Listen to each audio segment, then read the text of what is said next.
I'm Daniel Jackson. I'm a major in the United States Air Force. When 9/11 happened, I was a freshman in high school. And it's really interesting because I think about, it was very impactful on me. I wrote a letter to myself that day. I'd heard on the news some Pearl Harbor survivors talking about, or some folks that were alive during Pearl Harbor talking about how they had done that on Pearl Harbor, and it was something that was deeply meaningful to them afterwards. So I wrote this letter to myself about how I was feeling, and it was really interesting because at that point, as a freshman, I said, I want to be in the Air Force. I want to go after these guys. And what's interesting is that, that's 2001. 2012 is when I finally first deployed. And 2011, when I got to Air Force Special Operations Command, that was halftime for the war in Afghanistan. And it's just kind of mind-blowing to think about, because if I was a freshman in high school when Pearl Harbor happened, like that same timeline, I'd be getting to like the war in Korea by the time.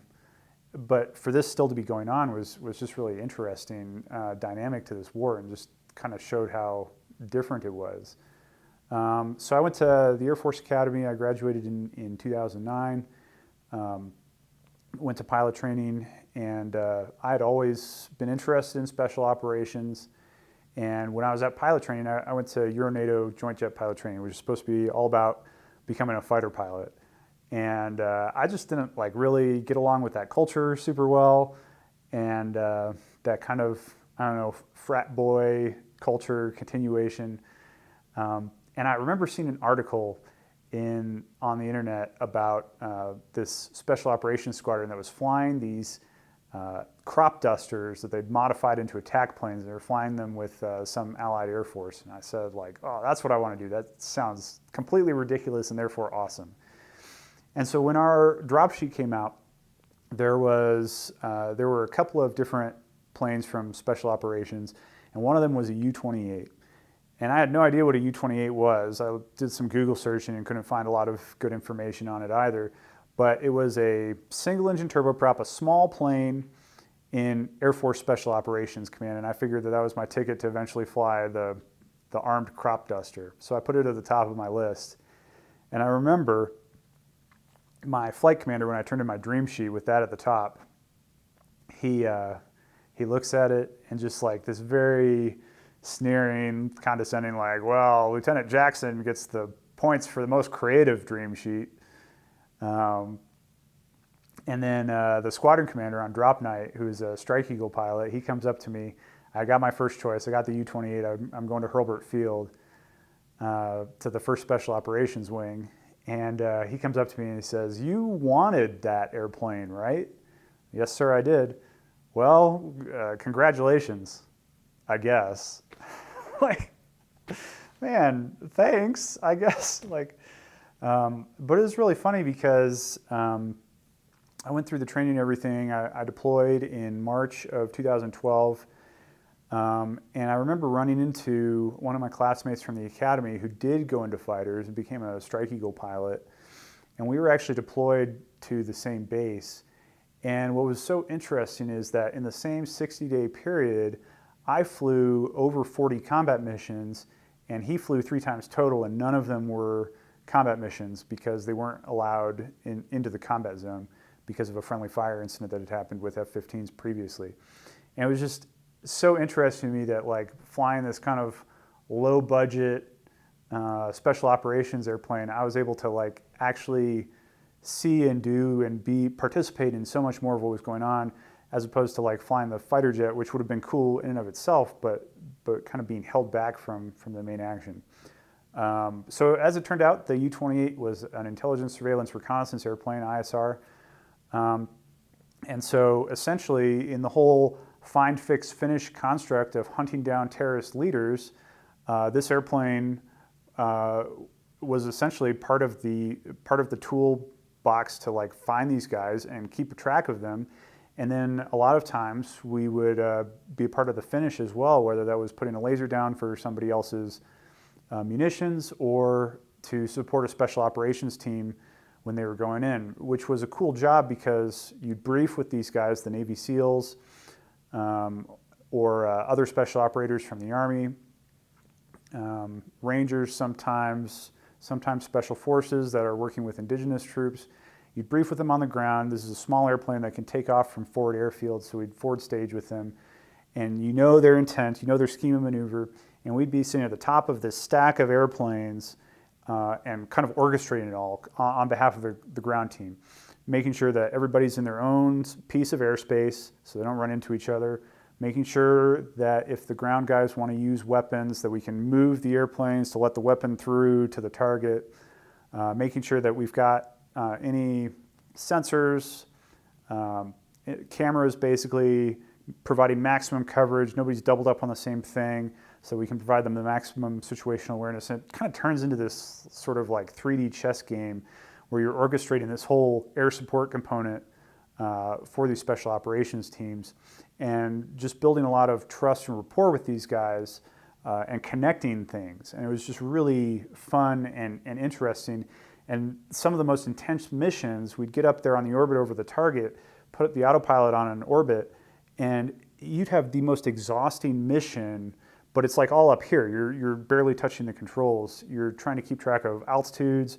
You're trying to keep track of how many weapons each platform has left. You're trying to keep track of how many bad guys are at which buildings in this compound, where the friendlies are. And it's just like a lot of moving pieces to keep track of. It was really cool. So I ended up deploying 7 times as a U-28 pilot. And another aspect of this war that I think I got to appreciate by force of necessity, that I think a lot of people in the larger conventional platforms, the bombers, the fighters, didn't get to, was it's truly the global nature of the global war on terrorism. I was deployed to East Africa, I was deployed to West Africa, I was deployed to the Philippines, I was deployed to Afghanistan, and I didn't even deploy to all the sites that we had. I worked with Afghan special operators. We supported Filipino special operators. We supported folks we supported French special operators in West Africa.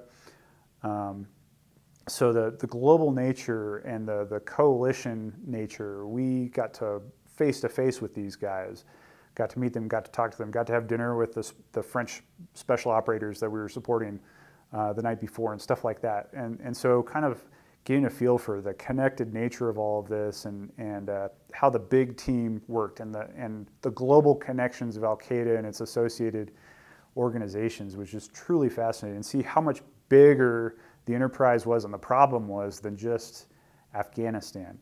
And to see the places where, even though Afghanistan clearly was kind of a big picture failure compared to what we wanted to do there, to see that there were places where things worked out better, like the Philippines, by letting the Filipinos take more of the primary role themselves, was a lot more successful. And it was interesting because a lot of my colleagues were very frustrated because we felt like, oh man, if we just put a SEAL team in there, we'd roll up their whole target list in a week. But then to see strategically that letting the Filipinos do it, even though they didn't necessarily do it with as much tactical proficiency as the Americans would, that it didn't escalate, that it didn't metastasize, and it remained kind of a local problem, and it remained contained, right? And so that was super interesting, just watching that dynamic. And so, in fact, after about 8 years in the U-28, I actually applied to become a combat aviation advisor because I wanted to explore and participate in that side, that paradigm. You know, I'd seen what happens when America engages unilaterally. I'd seen some of the bad sides of that, where it kind of plays into some of the narratives of the folks that you're fighting. And to me, it seemed really worthwhile to help people figure out how to keep these problems local, solve the problems themselves, come up with their own solutions, and to kind of equip them with the skills that they need to do that. And so that was really rewarding. I ended up, I remember when I was in the Philippines being a little frustrated that as a tactical ISR airplane, we had this capability that we weren't providing the Filipinos. And so when we leave, are they going to be able to keep this up? And so being able to then train up as an expert in Southeast Asia, learn Tagalog, and then as my last deployment as a combat aviation advisor, not even a year after Afghanistan fell, to be able to work with Filipinos in their own tactical ISR platform and work on the tactics, techniques, and procedures that we'd learned over decades of fighting terrorists, but also fuse with their knowledge that they'd learned in their particular space, and kind of just continue to build their capacity and develop relationships too, where we still communicate and encourage each other and work on some of those common problems together, was a super rewarding bookend to that special operations career. So, man, I think that is about what I had to say.